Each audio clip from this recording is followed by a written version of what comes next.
ओम शांति 5 ଜାନୁଆରୀ 2026। परम शिक्षक श्री भगवान उवाच मीठे बच्चे बाबांकर श्रीमत आधार रे तुमे माने मनुष्यरु देवता हेउछ।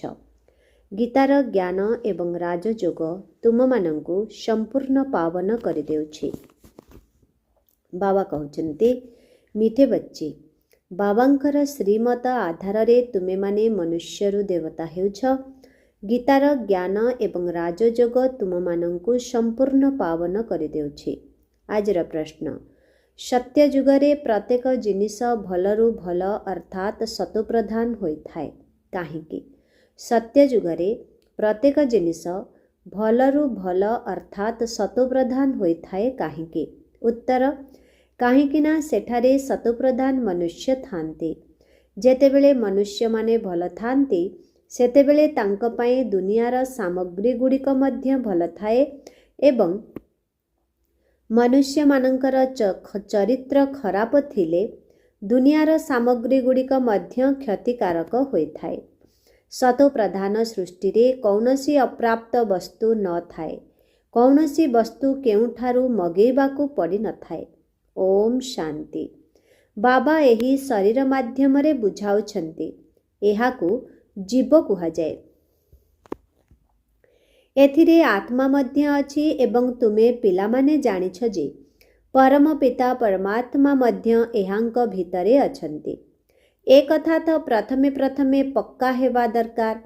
सेथिपाई एहांकु दादा मध्य कुहाଯାଏ। एही निश्चय तो पिलामानंकर अछि एवं पिलामानंकु एही निश्चय रे ही रमण करिबा दरकार।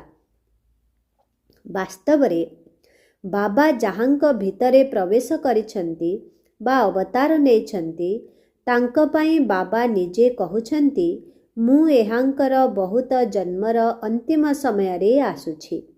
पिलामानंकु बुझा जाइछि जे एहा हेउछि सर्वशास्त्र शिरोमणि गीतार ज्ञान। श्रीमत हेला श्रेष्ठ मत। श्रेष्ठरु श्रेष्ठ मत हेला उच्चरु उच्च भगवानंकर। सेही श्रीमत आधार रे तुमे माने मनुष्यरु देवता हेउछ। भ्रष्ट मनुष्यरु श्रेष्ठ देवता हेउछ एवं एठाकू एथि पाई ही आसुछ।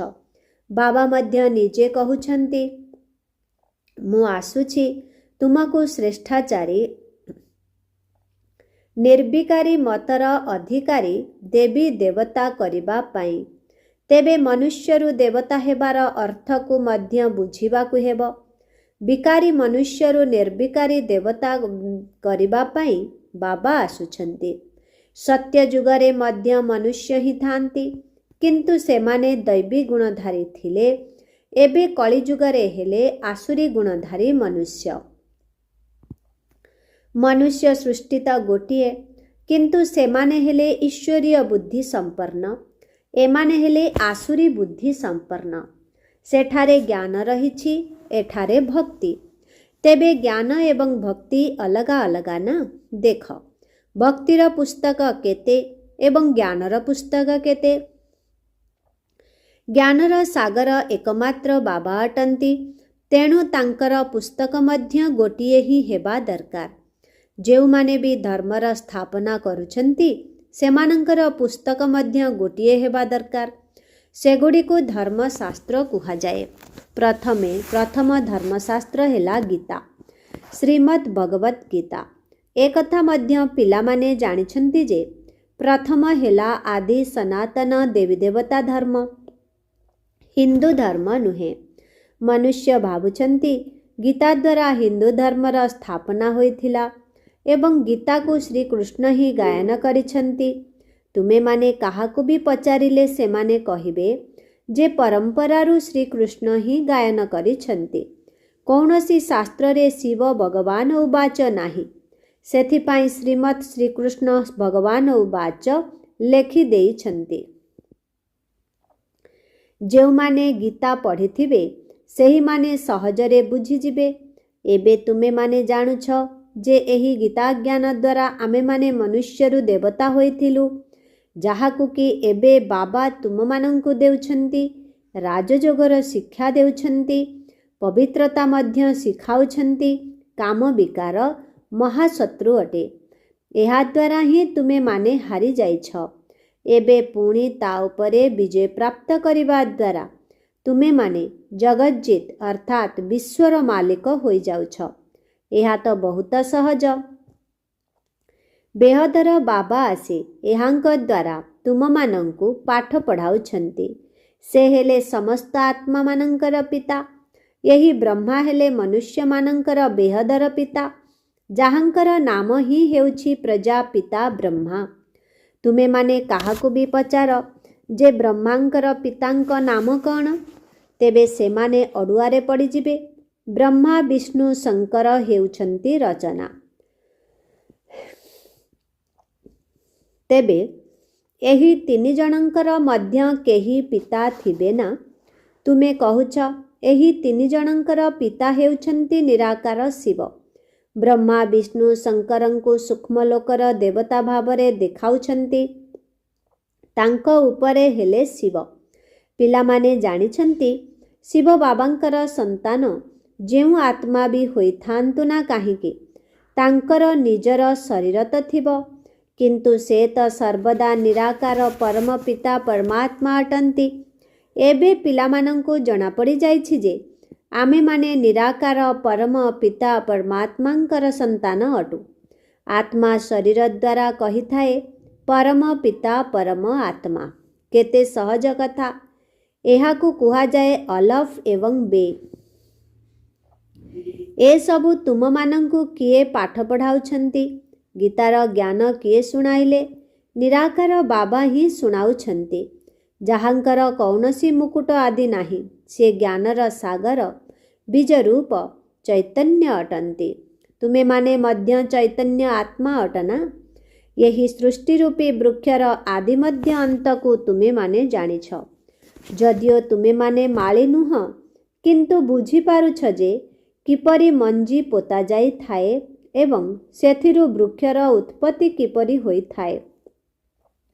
ତାହା ହେଲା ଜଡ଼ ବୃକ୍ଷ, କିନ୍ତୁ ଇଏ ହେଲା ଚୈତନ୍ୟ। ତୁମମାନଙ୍କ ଆତ୍ମାରେ ଜ୍ଞାନ ଅଛି, ଆଉ କାହା ଆତ୍ମାରେ ଜ୍ଞାନ ନାହିଁ। ବାବା ଚୈତନ୍ୟ ମନୁଷ୍ୟ ସୃଷ୍ଟିର ବୀଜରୂପ ଅଟନ୍ତି। ତେଣୁ ବୃକ୍ଷ ମଧ୍ୟ ମନୁଷ୍ୟମାନଙ୍କର ହିଁ ହେବ। ଏହା ହେଲା ଚୈତନ୍ୟ ରଚନା। ବୀଜ ଏବଂ ତାର ରଚନା ମଧ୍ୟରେ ଫରକ ରହିଛି ନା? ଆମ୍ବର ବୀଜ ଲଗାଇଲେ ସେଥିରୁ ଆମ୍ବ ଫଳିବ, କିନ୍ତୁ ବୃକ୍ଷ କେତେ ବଡ଼ ହୋଇଥାଏ। ସେହିଭଳି ମନୁଷ୍ୟମାନଙ୍କର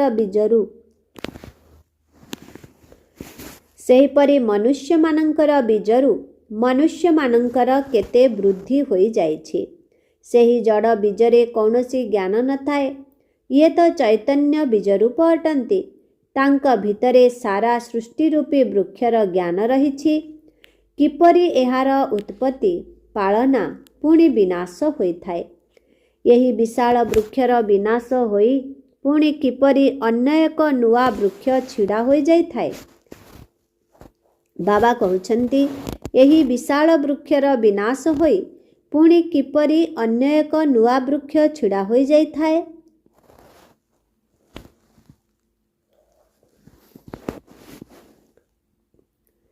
ଏହା ହେଲା ଗୁପ୍ତ।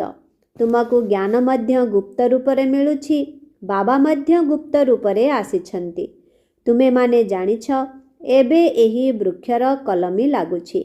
ଏବେ ତ ସମସ୍ତେ ପତିତ ହୋଇଯାଇଛନ୍ତି। ଆଚ୍ଛା, ବୀଜରୁ ପ୍ରଥମେ ପ୍ରଥମେ ଯେଉଁ ପତ୍ର ବାହାରିଲା ସେ କିଏ? ସତ୍ୟଯୁଗର ପ୍ରଥମ ପତ୍ର ତ ଶ୍ରୀକୃଷ୍ଣଙ୍କୁ ହିଁ କୁହାଯିବ, ଲକ୍ଷ୍ମୀ ନାରାୟଣଙ୍କୁ ନୁହେଁ। ନୂଆ ପତ୍ର ଛୋଟ ହୋଇଥାଏ, ପରେ ବଡ଼ ହୋଇଯାଏ। ତେବେ ଏହି ବୀଜର କେତେ ମହିମା ରହିଛି। ଇଏ ତ ଚୈତନ୍ୟ ଅଟନ୍ତି ନା? ପୁଣି ସେଥିରୁ ପତ୍ର ମଧ୍ୟ ବାହାରିଥାନ୍ତି। ସେମାନଙ୍କର ମହିମା ତ ହୋଇଥାଏ। ଏବେ ତୁମେମାନେ ଦେବୀ ଦେବତା ହେବାକୁ ଯାଉଛ, ସେଥିପାଇଁ ଦୈବୀ ଗୁଣ ଧାରଣ କରୁଛ। ମୂଳ କଥା ହେଲା ଆମକୁ ଦୈବୀ ଗୁଣ ଧାରଣ କରିବାକୁ ହେବ। ଏମାନଙ୍କ ଭଳି ହେବାକୁ ପଡ଼ିବ। ଏମାନଙ୍କର ଚିତ୍ର ମଧ୍ୟ ଅଛି। ଏହିସବୁ ଚିତ୍ର ନଥିଲେ ବୁଦ୍ଧିରେ ଜ୍ଞାନ ହିଁ ଆସିପାରି ନଥାଏ। ଏହି ଚିତ୍ର ବହୁତ କାମରେ ଆସୁଛି। ଭକ୍ତି ମାର୍ଗରେ ଏହି ଚିତ୍ରଗୁଡ଼ିକର ମଧ୍ୟ ପୂଜା ହୋଇଥାଏ। ଏବଂ ଜ୍ଞାନ ମାର୍ଗରେ ଏହି ଚିତ୍ରଗୁଡ଼ିକ ଦ୍ୱାରା ତୁମମାନଙ୍କୁ ଜ୍ଞାନ ମିଳୁଛି ଯେ ଏବେ ପୁଣି ଏହିଭଳି ହେବାକୁ ପଡ଼ିବ। ଭକ୍ତି ମାର୍ଗରେ ଏକଥା ଭାବୁନାହାନ୍ତି ଯେ ଆମକୁ ଏହିଭଳି ହେବାକୁ ପଡ଼ିବ। ଭକ୍ତି ମାର୍ଗରେ କେତେ ମନ୍ଦିର ତିଆରି ହେଉଛି, ତେବେ ସବୁଠାରୁ ଅଧିକ ମନ୍ଦିର କାହାର ଥିବ? ନିଶ୍ଚିତ ଭାବରେ ଶିବ ବାବାଙ୍କର ହୋଇଥିବ, ଯିଏକି ଏହି ସୃଷ୍ଟିର ବୀଜରୂପ ଅଟନ୍ତି। ପୁଣି ତାଙ୍କ ପରେ ପ୍ରଥମ ରଚନାଙ୍କର ମନ୍ଦିର ଥିବ। ପ୍ରଥମ ରଚନା ଏହି ଲକ୍ଷ୍ମୀ ନାରାୟଣ ଅଟନ୍ତି। ତେଣୁ ଶିବଙ୍କ ପରେ ଏମାନଙ୍କର ପୂଜା ସବୁଠାରୁ ଅଧିକ ହୋଇଥାଏ। ମାତାମାନେ ତ ଜ୍ଞାନ ଦେଉଛନ୍ତି, କିନ୍ତୁ ସେମାନଙ୍କର ପୂଜା ହେଉନାହିଁ। ସେମାନେ ତ ପାଠ ପଢ଼ାଉଛନ୍ତି ନା। ବାବା ତୁମମାନଙ୍କୁ ପାଠ ପଢ଼ାଉଛନ୍ତି। ତୁମେମାନେ କାହାର ପୂଜା କରୁନାହଁ। ଯେଉଁମାନେ ଏବେ ପାଠ ପଢ଼ାଉଛନ୍ତି ସେମାନଙ୍କର ପୂଜା ଏବେ ହୋଇପାରିବ ନାହିଁ। ତୁମେମାନେ ଯେତେବେଳେ ପାଠ ପଢ଼ିସାରି ପୁଣି ଅପାଠୁଆ ଅର୍ଥାତ୍ ଦେବୀଦେବତା ହୋଇଯିବ, ସେତେବେଳେ ଯାଇ ତୁମର ପୂଜା ହେବ। ତୁମେମାନେ ହିଁ ଦେବୀ ଦେବତା ହେଉଛ ଏବଂ ତୁମେମାନେ ହିଁ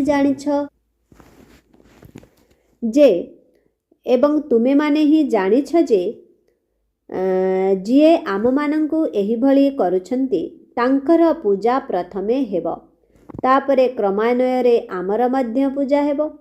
ପରେ ପୁଣି ତଳକୁ ଖସି ଖସି ପଞ୍ଚତତ୍ୱର ମଧ୍ୟ ପୂଜା କରିବାରେ ଲାଗିଯାଆନ୍ତି। ଏହି ଶରୀର ମଧ୍ୟ ପଞ୍ଚତତ୍ୱର ଅଟେ ନା। ପଞ୍ଚତତ୍ୱର ପୂଜା କରିବା କିମ୍ବା ଶରୀରର ପୂଜା କରିବା ଏହା ତ ଏକା କଥା ହେଲା ନା। ଏହି ଜ୍ଞାନ ଏବେ ତୁମମାନଙ୍କ ବୁଦ୍ଧିରେ ଅଛି।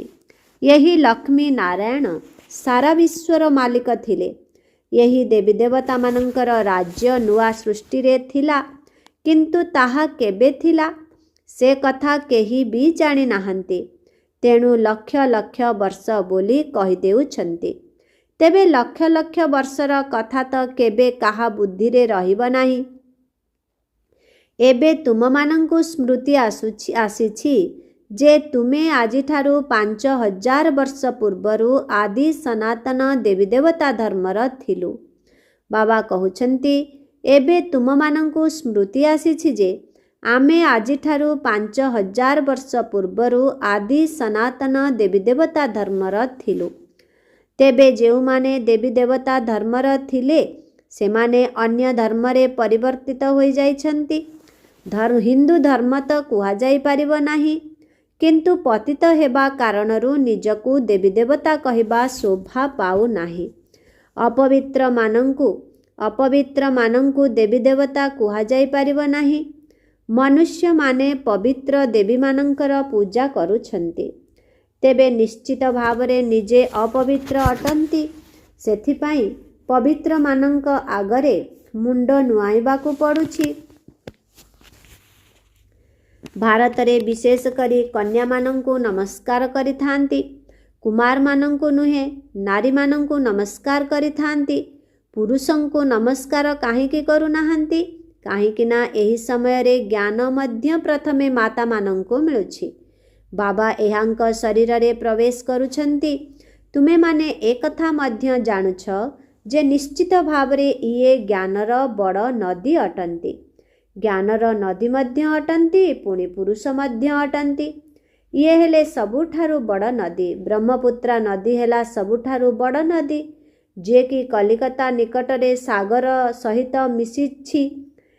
ମେଳା ମଧ୍ୟ ସେଠାରେ ଲାଗିଥାଏ, କିନ୍ତୁ ସେମାନଙ୍କୁ ଏକଥା ଜଣାନାହିଁ ଯେ ଏହା ଆତ୍ମା ଏବଂ ପରମାତ୍ମାଙ୍କର ମେଳା। ତାହା ତ ପାଣିର ନଦୀ, ଯାହାର ନାମ ବ୍ରହ୍ମପୁତ୍ରା ରଖାଯାଇଛି। ସେମାନେ ତ ଈଶ୍ୱରଙ୍କୁ ବ୍ରହ୍ମ ବୋଲି କହୁଛନ୍ତି। ସେଥିପାଇଁ ବ୍ରହ୍ମପୁତ୍ରକୁ ବହୁତ ପବିତ୍ର ଭାବୁଛନ୍ତି। ଯେହେତୁ ବଡ଼ ନଦୀ ଅଟେ, ତେଣୁ ପବିତ୍ର ମଧ୍ୟ ହୋଇଥିବ। ପତିତ ପାବନ ବାସ୍ତବରେ ଗଙ୍ଗାଙ୍କୁ ନୁହେଁ, ବ୍ରହ୍ମପୁତ୍ରକୁ କୁହାଯିବା ଉଚିତ। ମେଳା ମଧ୍ୟ ଏହି ନଦୀ କୂଳରେ ଲାଗିଥାଏ। ଏହା ମଧ୍ୟ ସାଗର ବାବା ଏବଂ ବ୍ରହ୍ମା ନଦୀର ମେଳା ଅଟେ।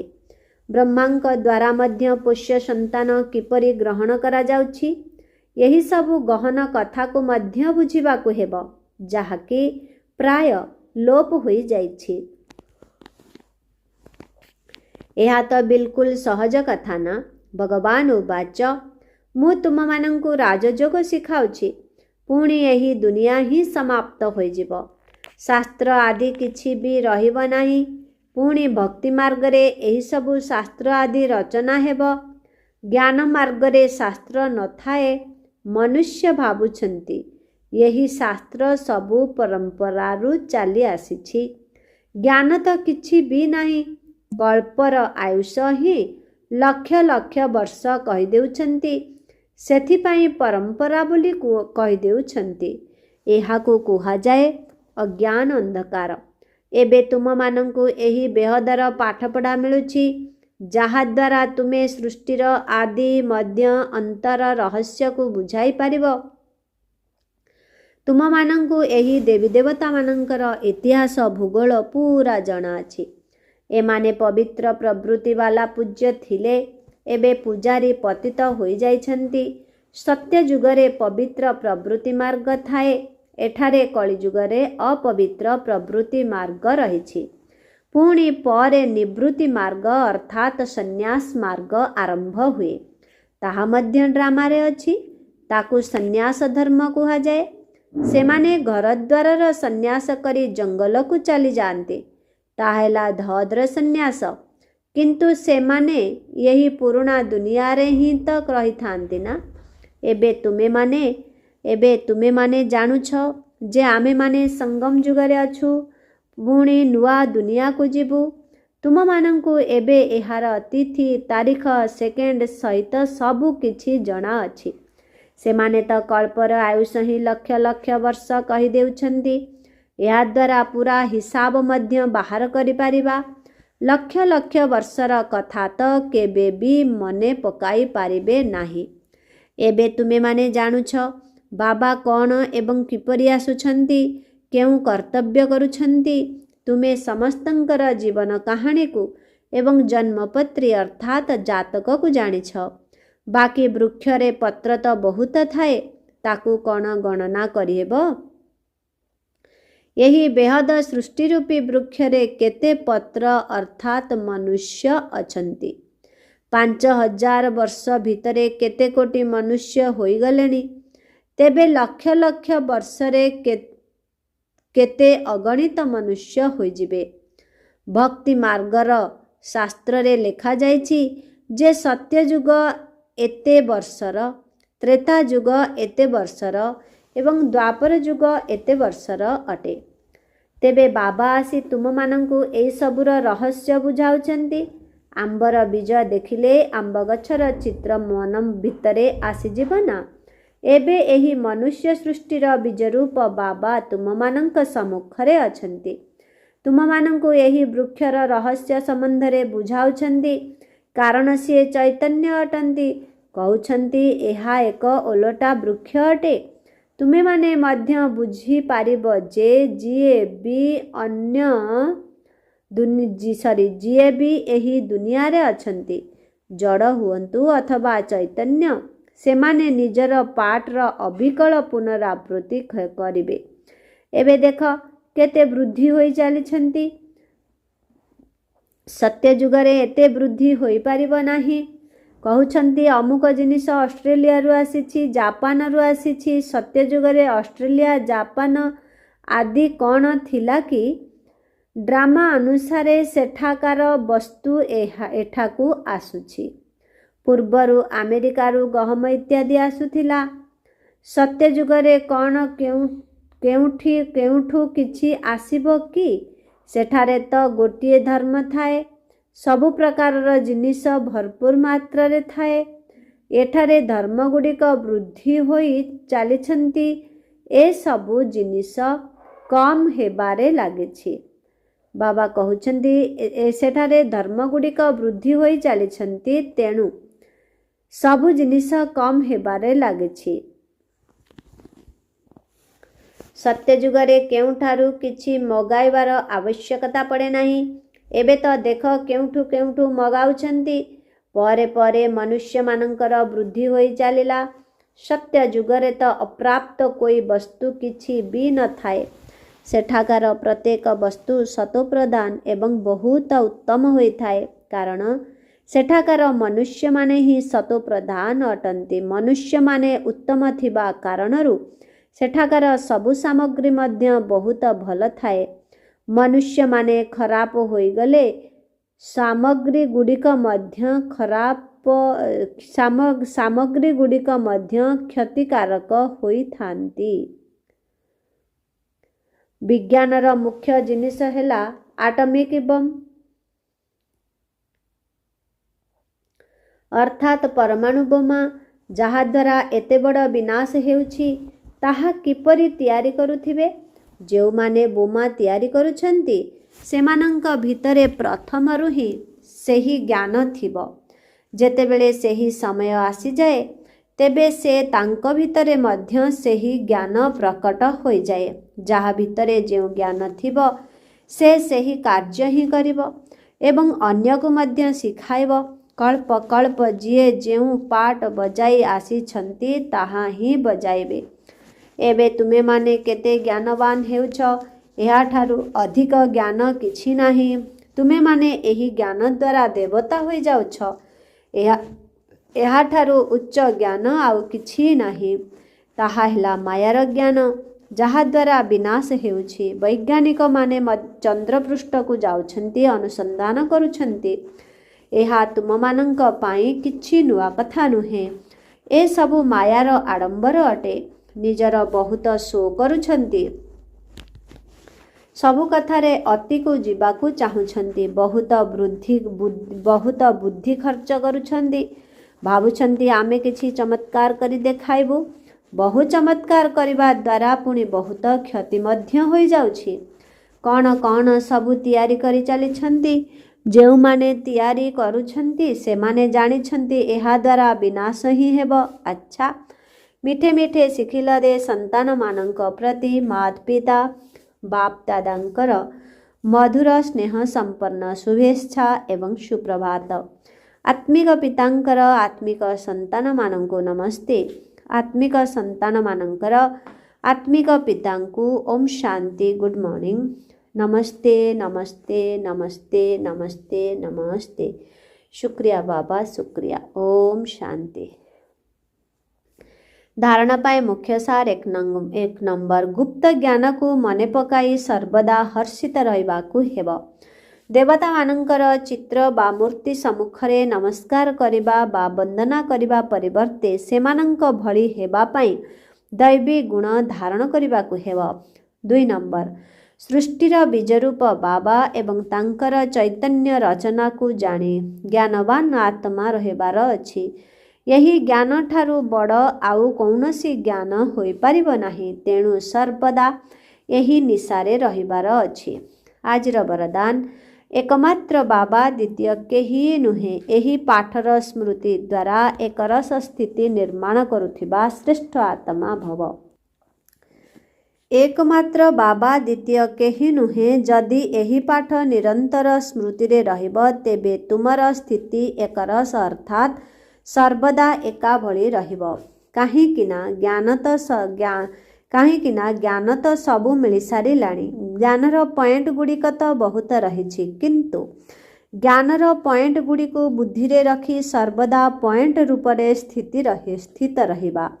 ଏହା ହେଉଛି ସେହି ସମୟରେ ଚମତ୍କାରୀ, ଯେତେବେଳେ କେହି ତୁମକୁ ତଳକୁ ଟାଣୁଥିବ।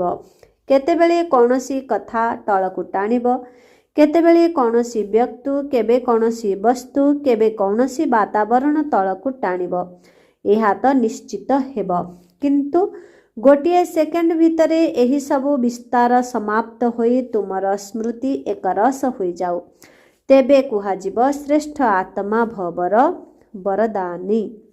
ସ୍ଲୋଗାନ: ଯିଏ ଜ୍ଞାନର ଶକ୍ତିକୁ ଧାରଣ କରିନେବ, ତେବେ ବିଘ୍ନ ଆକ୍ରମଣ କରିବା ପରିବର୍ତ୍ତେ ପରାସ୍ତ ହୋଇଯିବ। ଯିଏ ଜ୍ଞାନର ଶକ୍ତିକୁ ଧାରଣ କରିନେବ, ତେବେ ବିଘ୍ନ ଆକ୍ରମଣ କରିବା ପରିବର୍ତ୍ତେ ପରାସ୍ତ ହୋଇଯିବ। ଓମ୍ ଶାନ୍ତି। ଅବ୍ୟକ୍ତ ଇଶାରା। ଏହି ଅବ୍ୟକ୍ତ ମାସରେ ବନ୍ଧନମୁକ୍ତ ହୋଇ ଜୀବନମୁକ୍ତ ସ୍ଥିତିର ଅନୁଭବ କର। एबे तुमे समस्ते एभली मुक्त होई मास्टर मुक्तिदाता हुआ जहाँकि सर्व आत्मा माने प्रकृति भक्त माने मध्य मुक्त होई जिवे। एबे ब्रह्मा बाबा एही गोटिए कथार तारीख निर्धार्य करिबा पाई चाहुछंती जे मोर प्रत्येक संतान केबे जीवन मुक्त हेबे। एमिति भावना ही